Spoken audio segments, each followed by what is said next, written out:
into problems is our thinking. We forget so quickly that 2007 ever happened. We forget that it's way back in 1992 ever happened. And subsequently, we forget about it. We're thinking in terms of, I want to become the president of this country, and I want so-and-so to come with me. And anybody who is opposed to that is the enemy of the people, must be treated very strongly, and so on.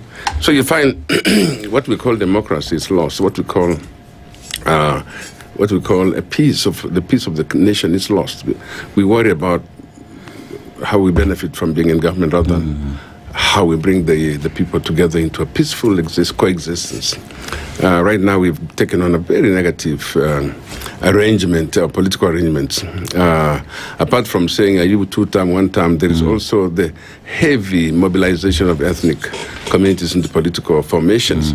And so what's going to happen here is I'm going to have my cluster, which basically is my community. He'll have his, she will have hers, and everyone. Then we'll come together and say we are a country, and we are a nation.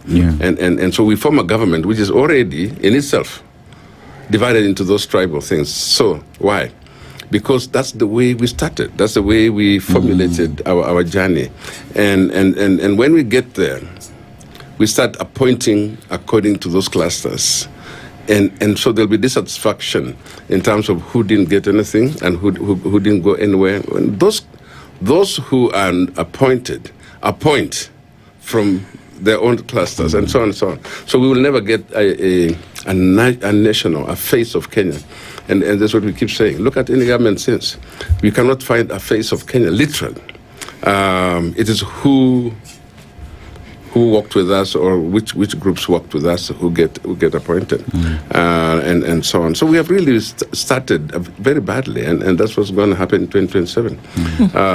Now, we have no prefect, we have no supervisor who will say to us, don't do that, because we are already in it, and we don't have anybody who will say, let's not go that way. It's a formula that works, to the end that you get elected, not to the end that you actually found a nation or you establish a nation. It's just, how do we win this thing? So that's the formula, and especially now that campaigns are on full-time. You can see everybody saying we'll block off that side, we'll block off that side, block off that side. How do we then build a nation? How do we build a democracy, as it were? Are we borrowing from ourselves? Is it homegrown? Or is it that we are beginning to borrow bad behavior from elsewhere? I think so. We do have a problem, and unless we start looking at this country as a nation, we will never solve our problems. After every election, we will have issues that, again, will lead to what has been very common in this country, a very imbalanced way of running the country.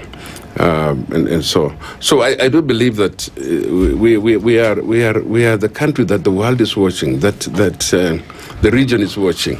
They believe that Kenya is such a democracy. Kenya has what it takes, and so we just need the leader that can come and say, we want to build on that.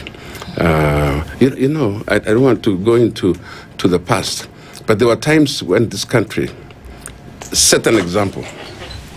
We just mentioned it, 2002, sure. And even after 2007, 2008, set up a very good example.